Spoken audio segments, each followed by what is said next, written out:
Hello again, I'm Robert Fithen, and sometimes when I make a video, I will go through the whole video, make it, upload it, put it online, and it's only then that I realize, oh, I totally forgot to mention something in the video. So that's what this video is. I'm going to go back and talk about some of the things that I neglected to talk about in previous videos, like the video I did where I talked about misleading artwork that doesn't really go with the music that's on the inside of it. Here's another example, King Crimson, and In the Court of King Crimson. Now, I grew up with this book called The Face of Rock and Roll, and it had all these great covers in it, album covers in it. So I've seen this album cover since I was a little kid, and I could just imagine the crazy, wild sounds that must be in this album. This must be really intense. I thought maybe like a screaming blues guy or something on here. He looks terrified as well. No, this is like prog rock. This is like Yes Before Yes, basically. The first song kind of has one of those Cylonic voices saying 21st century schizoid man.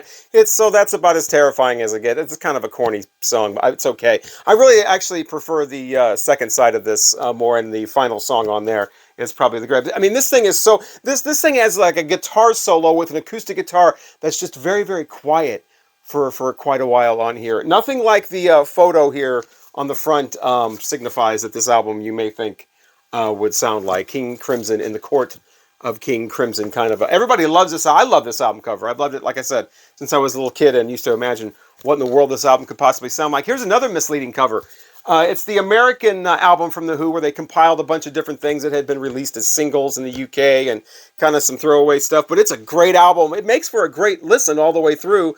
Even though it is kind of a hodgepodge of other things, it sounds like a complete album from the time. The deal is, though, it's called Magic Bus The Who on Tour.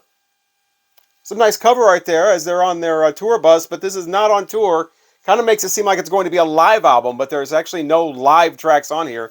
Like I said, these are just studio tracks that were released as B-sides or A-side only singles and things like that. So yeah, great album from The Who in the US. Not something they ever intended to be released apparently, but just a really misleading title, The Who Magic Bus on Tour. Also talked about people mispronouncing a lot of things. Had a whole video about that and got a lot of great suggestions in the comment section about other things that are commonly mispronounced. So go check out that video if you haven't seen it, and check out the comments for further mispronunciations. But I did want to say this one and just forgot. From Houses of the Holy on from Led Zeppelin, the song is called Jamaica or Jamaica, because it's kind of a reggae kind of sounding song. It's not Dire Maker, it's not Dier Maker, it's Jamaica. It goes with an old English joke that, hey, I met this beautiful girl while I was on vacation in Kingston. Oh, Jamaica? No, we just talked. Something like that. Anyway, I didn't say it was a funny joke. Led Zeppelin, House of the Holy. The song is called Jamaica. Also, mispronunciations. Now, no, I'm not going to say Terrapin Station or the Grateful Dead get mispronounced. Look at this. Look at the ring wear on that. I'm going to talk about Arista Records. Arista. It's not Arista, it's Arista, and I watched 3 different Clive Davis videos. He's the guy that runs the joint, so he would know. He's the one that started Arista Records, and he pronounces it Arista. Here's another Arista artist, Whitney Houston. Check out the label on this. It is quite off-center. Whitney, a little off-center, but it is Arista. Also got some great comments on a video I did about Cheap Thrills. That is albums you can find that are still relatively inexpensive. I got a comment from Stephen Martin. He said, what about Earth, Wind, and Fire? A great suggestion. Yeah, you can still find Earth, Wind, and Fire CD or albums, vinyl records, for pretty much, $5, something like that. And especially this album's great. That's The Way of the World. That's this is actually a soundtrack to the movie That's the Way of the World that had Harvey Keitel in it playing a music producer. And he's producing Earth, Wind, and Fire, or a band, that's made up of the members, but I don't know if they're calling themselves that in the movie. And then he's also producing like this Partridge Family type squeaky clean Cowsills type group. And he wants to spend more time with Earth, Wind, and Fire, but his management and everything is making him spend more time with the family group, whose father is having an affair with the daughter. Yeah, they're apparently not a real family. That's one of the secrets. And the father and daughter are having an affair. So yeah, he'd rather be with Earth, Wind, and Fire. But yeah, that's The Way of the World is the name of that movie and the name of this album. Great album. Hearts of Fire! Hearts Desire! I think Earth, Wind, and Fire do a better job, so you should spend the $5 and hear their version. Also another band you can get for pretty much cheap, the psychedelic band Nectar.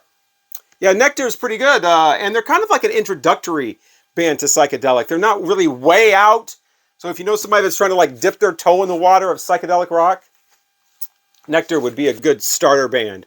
They're kind of between like a classic rock sound and a psychedelic sound. Like I said, they're not way out. They got some groove to them. They've got really long songs, some great songs.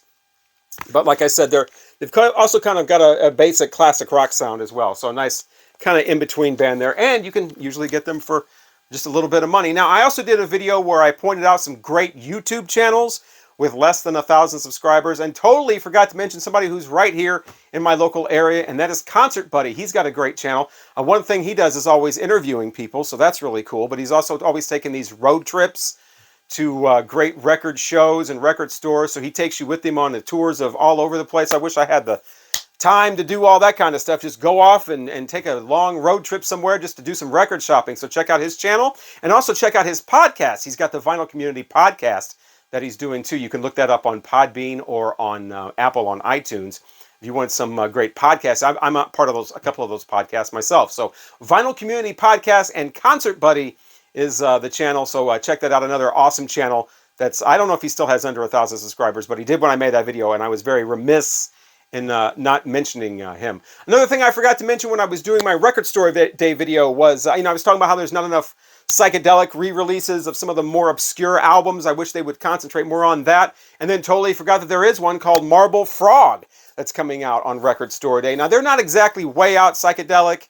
They're more like garage rock. They're okay. It's not anything that's going to blow your mind. It didn't blow my mind.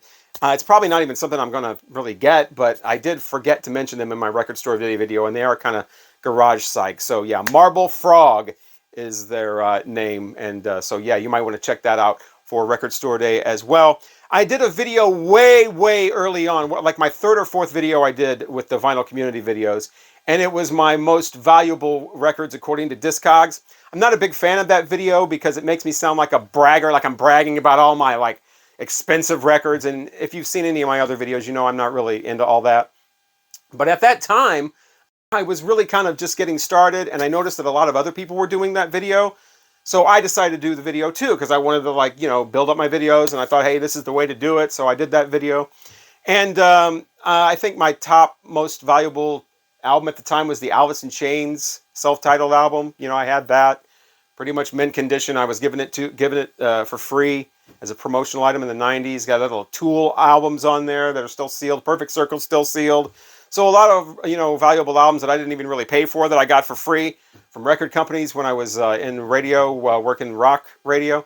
But now I've revisited the list, and I found out, I didn't forget to mention this, I just found this out, that I have something that's more valuable than all of those, nearly $1,000. This, I won't call it an album, is almost worth as much as my Misfits singles, okay? Not quite that much, but it's probably my second most valuable thing now. It's between $750 and $850 on Discogs, and people have paid this because there's different prices, so multiple people have paid this. Forget about my Power Play album from the Golden Hum. Forget about this. It's more valuable than this. Forget about the St. Louis garage band Touch. This has never had a reissue. Listen to that. Still crackling when you open it. This is in mint condition. This is very rare, very hard to find. Touch and Street Sweet. Again, this is a garage rock band from St. Louis, late 60s. Very hard to find, very valuable. And I just happen to have a mint copy of this, except for this weird green sticker there that will not come off. But yeah, Touch. No, it's more valuable than this. Apparently, it's more valuable than my rare Tool pressing on gray vinyl of Undertow single disc that was promotional only. Yeah, more rare than this. Can you guess? Stop the video for 30 seconds and try to guess at least the artist. Maybe guess the genre. And you'll probably not be able to do it, because I'm going to show it to you right now. My most valuable thing, according to Disc, well, almost, but more valuable than these things. I could not believe this. And yes, it's another thing I got as a promotional item for free. Are you ready for this? Taylor Swift. Love Story CD Pro single. This has sold for between like $750 to $850 from different people. Currently, there are none of these available on Discogs. No one is selling this. All sold out. Taylor Swift, Love Story. It only plays like Love Story 3 times and that's it. There's the CD, upside down. Yeah. Taylor Swift. This is worth like $800. Yeah, do you know some Taylor Swift fans? Show them this part of the video. Watch their amazement when I show my Taylor Swift love story 3 times in a row promotional CD that is worth almost $900, $850 on Discogs. Wow. Taylor's first time I've ever shown Taylor Swift on the channel, I believe. And I got that for free. They used to just have a box of promotional CDs, singles that you could just take because we'd get multiple copies of them. I could have gotten like 2 others. I just picked that one up because I thought maybe I would need it for something someday because, you know, she's a huge hit maker. It's nice to have some hits laying around. Yeah, the Beach Boys' Pet Sounds, I always talk about this, but I never talk about this album. The Beach Boys' Love You. I just heard this recently. I don't think that Pet Sounds is horrible. I just think it's wildly overrated. This is pretty bad, though. You got to hear this. You want to hear something weird? Check out the Beach Boys' Love You. I believe this is from 1976 or so. The songs are very short. There's like 13 or 14 songs on here. They range from weirdness like wishing your girlfriend was a little baby so you could feed her a bottle and you could pat her bottom at night and read her a bedtime story. The guy wants to treat his girlfriend like a baby.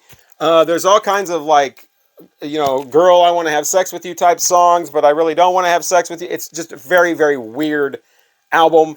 It's not very catchy. There's no hit singles on here. A very strange album from the Beach Boys. There's a song about Johnny Carson. And it's not even like a funny song. It sounds like a weird commercial for the Tonight Show in the 70s. It's like, hey, Ed McMahon, he says, hey, Johnny. And then on comes Johnny Carson. He's so funny. It's just stupid. I mean, half the album sounds like it was written by like a 6-year-old. And people are like, oh, well, that's Brian Wilson. He's just a child at heart. Yeah, that's what they say about the pedos. Just keep that in mind.